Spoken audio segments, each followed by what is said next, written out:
So with just a few more weeks to go until the official opening date, I thought I would make a video on everything we know so far about Monterey Bay Aquarium's newest deep sea exhibition, Into the Deep, exploring our undiscovered oceans, coming this April.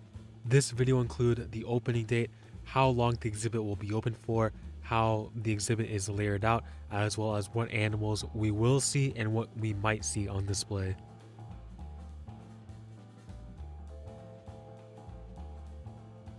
So just a heads up before I get into the actual video, this is like my 5th time recording this video because recently they've been giving out a lot more information than I anticipated. So if I do sound kind of repetitive, that's why. And also, now that it's officially public, make sure to join the Monterey Bay Aquarium Discord server. I'll leave a link to it in the description below. But here you get to interact with the staff and the social media team, and everyone's super friendly and super kind, and you get to talk about aquarium and sea life and stuff like that with other people that are also interested in the same topic. And it's just a super fun place to be, and you also get to hear some exclusive behind the scene updates and just general updates, and especially Into the Deep news on the server that you won't hear anywhere else. So make sure to join that in the description below. So if you haven't heard the news or are just out in the loop, Into the Deep is going to be Monterey Bay Aquarium's new upcoming exhibition opening in April, based completely around the deep sea. And this is going to be a 10,400 square foot exhibit with 21 display tanks, and with all of the animals being on display from the deep sea, and a large number of them being displayed for the first time in the entire world, as well as a number of them being so new to science. They don't even have scientific names yet, common names, or anything like that. So we'll see a lot of newly discovered animals on this exhibit as well. So to start off the video with the official opening date as well as the member preview dates. The official opening date for the exhibit is going to be April 9th, 2022, which is slightly over a month away, which is very soon. And as for member preview dates, they aren't set on anything yet, but they should be coming out soon. So make sure to watch out on the aquarium's social medias like Facebook and Instagram for those dates. Now, how long will Into the Deep last? Because this is something important to talk about, as the exhibit itself is a special exhibition. So if you're not familiar with Monterey Bay Aquarium's special exhibitions, they are temporary exhibits that are usually set around a specific theme. Like, I know the last couple ones were on jellyfish and ctenophores, and then they had seahorses and their cousins, like weedy sea dragons and pipefish. And then tentacles, which is all on cephalopods, which I'll get to an important point about tentacles and how they can correlate with this exhibit as well very soon. And then the most recent one was Viva Baja, which was based on animals from the tropical parts of California and Mexico. Now, special exhibitions usually last around typically 4 years. So once their kind of 4-year span is over, they usually close down for a year. Everything is torn down, and then they set in a new special exhibition. Now, Tentacles is a very special case, as Tentacles opened up all the way back in April 12th, 2014, I believe. So that exhibit is now coming up on its 8-year anniversary, and that was originally a special exhibition, which I still believe it is. It just has a way longer lifespan than the other exhibits do. Now, the reason this correlates with Into the Deep is because while there is no set kind of end date for Into the Deep, it is confirmed that the exhibit is going to stay around for at least 5 years, or that is the plan as of right now. So hopefully that gives you enough time to at least see this exhibit once, as this is really going to be the first of its kind in North America and the world. So if you do have the opportunity to see it, I highly suggest you do. Now, how is Into the Deep going to be layered out? So there are 4 main parts to this exhibit, and there actually are art mockups for the exhibit and the possible different displays that are online that the aquarium has created. And a lot of this is not confirmed yet, but from looking at the old art displays of the past special exhibitions, it does seem really accurate. And with some recent images shown off for the new exhibit, it does seem that a lot of this art is coming to life. So I'm just going to go off the assumption that a lot of this is how the exhibit will be kind of lined out. And the actual lineout that I'm about to go over is confirmed by the aquarium. It's just that the locations and how the actual exhibits will look is unconfirmed. But again, from some recent images that they have released about the different tanks and stuff like that, it does seem like this art is mostly coming into reality, so I'm gonna go based off that for some of these parts. So to start off the exhibit, we have the descent, and this is described as taking visitors from the sunlight zone all the way down to the deep sea. And this part looks like it starts at where the bottom half viewing window for the open sea tank is. So when you kind of walk into that room, if you've been to the aquarium before, it'll be all the way on the other side, and then it looks like from there it'll lead into the main part where all the animals will be. So this place has model ROVs, model of some of the deep sea animals, and different LED screens that kind of simulate your transportation down to the deep sea. Now the next part is called the midwater, and this is where a lot of the jellyfish, siphonophore, ctenophore, and midwater fish and cephalopods and invertebrates will be displayed. So these are all animals that live in the midwater zone of the deep sea, and it's described as basically a vast void with nowhere to hide, and it's pitch black and cold, and a lot of the animals that will be on display are actually bioluminescent. And whether we'll see that bioluminescence in the aquarium is to be determined, as typically for a lot of animals they need to be disturbed to create that bioluminescence, and that obviously stresses out the animals, so I doubt the aquarium would want to go that route. But for some of the animals, they actually naturally glow without anything disturbing them or wanting to harm them and stuff like that. So there's a small chance that some of the bioluminescent animals that will be on display will actually show off their bioluminescence, which is going to be super awesome. And then the next section after this is the sea floor, and this is where a lot of the scavengers and the bottom dwellers of the deep sea will be housed and displayed. So things like different anemones, coral, bottom dwelling invertebrates, bottom dwelling fish, bottom dwelling cephalopods, and a lot of cool and unusual animals will be displayed here. And then the last and the final part of the exhibit will be the ascent. Visitors will make their ascent back up to the sunlight zone from the deep sea. Now, one interesting thing about the seafloor section is that the official press release by the aquarium describes as visitors coming up close to whale fall and hydrothermal vent communities. And for the whale fall tank, we've already known that for a super long time. This has been confirmed for a few years actually, and that's not the biggest surprise to everyone, but the biggest surprise that was revealed not too long ago is that the possibility of multiple hydrothermal vent tanks being on display. And there is actually a art mock-up they did for this, and I'll put it up on screen right now. And at first I thought it was originally one large tank, but if you look closely, it actually looks like it's separated into 3 different tanks. And the fact that they're talking about this means that they must have found a way to actually heat the tanks to the temperatures that the hydrothermal vents get to, which, if you don't know how hot those get, they get extremely hot, but there's actually a lot of life down there because the water down there can actually get really cool really fast if you move a little bit away from it, so it's actually suitable for a lot of animals. And I'll talk about this a little more in the next section, but we may actually see quite a bit of hydrothermal vent life in these displays, and that's something super exciting because there have only been a handful of species. Now when I say a handful, I mean I think there's only 2 or 3 hydrothermal vent species that have been kept before, either in aquariums or in scientific labs. So it's going to be super interesting to see what kind of species they do bring up. Now this part is the most exciting, and also the main reason I've had to refilm this so many times is because recently they've been confirming a lot of new species and old species that they had on the old deep sea exhibit that will be making a return or a brand new appearance for this exhibit from the deep sea. Now the most important thing to know about this is these animals will be coming in rotations. So what does that mean?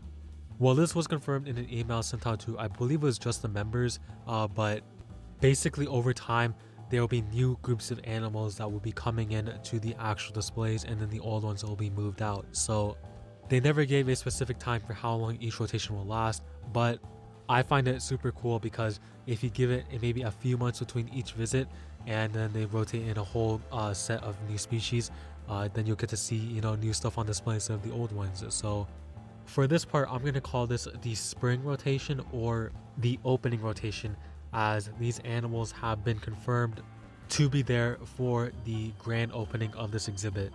So for animals that they've confirmed so far, this includes the bloody belly comb jelly, the giant isopod, the Japanese spider crab, basket starfish, Brisingid sea stars, sea angels, lumpfish, mauve stingers, bioluminescent sea cucumbers, Venus flytrap anemones, predatory tunicates, deep sea mushroom coral, different sea pens, salmon snailfish, bone-eating worms, and a number of other species that I was not able to make out the name of or that I can't identify from the photos. So it seems like all these animals so far will be there for the grand opening of the exhibit, and a lot of these animals actually only got revealed 2 days ago. So the backstory to this is the Monterey Bay Aquarium went on a live stream that the Seattle Aquarium was hosting about the deep sea, and Paul Clarkson from the Monterey Bay Aquarium was doing his speech on what they're doing behind the scenes to keep these animals alive, but he also revealed some new photos and information on animals and displays that were not revealed before, and this is where a majority of the sea floor dwelling animals got revealed. And the photo is not the best of quality because it was from a Zoom meeting, but this is a display that they have set up right now for the new exhibit, and this is replicating a muddy bottom habitat, and you can see in here that there's a lot of super interesting stuff and some species that I can make out from this photo, and someone else in the Monterey Bay Aquarium Discord server helped identify for me, are the deep sea mushroom coral, predatory tunicates, the Venus flytrap anemones, sea pens, and what this orange little mass on the left side of the tank could be deep sea siphonophores called Dromalia alexandri. And then this other little red floating ball right there that's attached to the bottom of the tank, I think might be another species of siphonophore because I've seen some footage of ones that kind of do that. So it's going to be really interesting to see what animals are in this tank when we finally get to the aquarium. But he said, he being Paul Clarkson from the aquarium that was showing these photos off, so shout out to him for that. He mentioned that there were different deep sea cucumbers, coral, and I think he mentioned there being deep sea anemones in there as well, so I'll just check in on that really quick. Yep, he mentioned there being deep sea anemones in there too, which we already know of one species, the Venus flytrap anemone in there. And also a shout out to Vampire Squid from the NBA Discord server for helping me ID what those were, because I've never heard of those before, but after looking them up, those are clearly Venus flytrap anemones kind of spread out throughout the tank.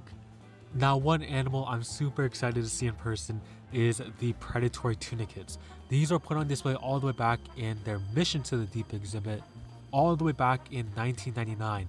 And these are something that intrigued me a lot just because their appearance, I think they look really awesome. And for him to be confirming that these will be on display, I'm just so excited to see these. And then he also showed off a picture of how the Whale Falls tank is coming along. So this tank is representing a Whale Falls ecosystem, and that is not a real whale skeleton. He mentioned that they made this out of fiberglass, so it is just a replica. But this is going to house all the animals that are commonly found to scavenge on whales throughout the different periods of a whale fall. So this is confirmed to going to have the Japanese giant spider crabs as well as the bone-eating worms. And now, as you can see, this is a fairly large tank, and I believe it is going to be the largest tank within Into the Deep. So there's a lot of room for a lot of other creatures in there, and one animal I'm really hoping they bring back for this exhibit are the file-tailed cat sharks. Now, these are a deep sea species of shark, and they had a pair back on display in Mission to the Deep in 1999, and I think they're super cool, and I think they'd be a perfect fit for this tank. So I really hope somehow, some way, they do find a way to bring these back on display. Well, actually, one species of fish they actually might have in the Whale Falls tank is the salmon snailfish. Now, these were confirmed to be on display by Paul Clarkson, as well as, if you've read the New York Times article that was released, I think 2 years ago, actually. Yeah, it's actually been that long. Wow. They received a salmon snailfish from a colleague in Japan, and that salmon snailfish actually laid eggs. So Paul was explaining in the live stream that those eggs hatched and they were able to raise up all the babies. So they have 50 salmon snailfish now, and it sounds like some of those juveniles will be on display, and I think this tank would be kind of perfect for those as well. Now, of course, those are just 2 of the displays out of 21 that will be in exhibit, so I'm super excited to see what other creatures they have on display as well as what the other displays might look like. Now, for this next section, I'm going to go over animals that they have hinted at or have mentioned that will be on display at some point in the exhibit's life. So this includes animals that they've shown off behind the scenes, animals they've mentioned that they've been working with to be put on display, or animals that have been mentioned in other articles by them collecting them. So these animals include Muderia rotunda, which is a type of hydrozoan jellyfish, the golf tee jelly, the Christmas tree siphonophore, the hula skirt siphonophore, the umbrella comb jelly, sea pigs, giant larvaceans, bubblegum coral.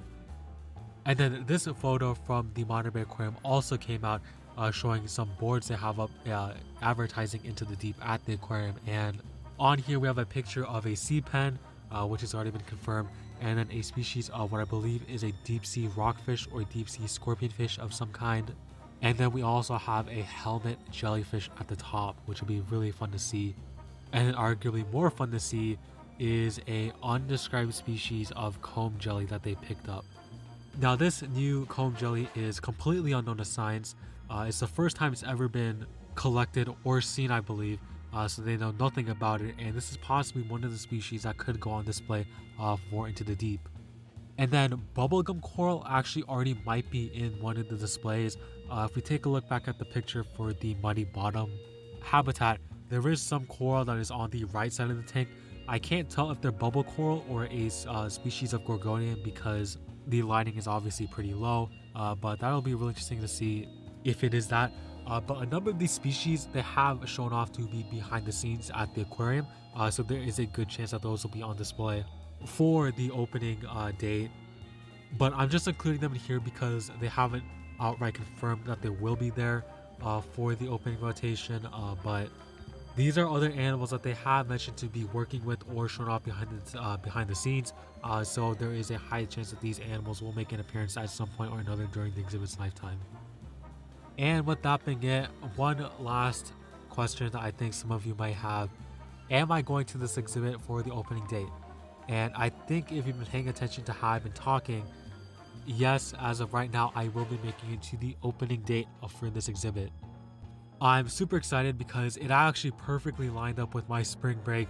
Granted, it is the last day of my spring break, so I got super lucky on that one. But this exhibit opens on a Saturday, so I'll be heading down Wednesday, getting to Monterey Bay on Thursday, and then going to the aquarium Friday to film all the other exhibits, and then heading back Saturday to focus specifically on Into the Deep and all the animals there, and then I'll be heading back home after that. So it's going to be super fun, super exciting. I'm very thankful and grateful to my parents for allowing me to do this.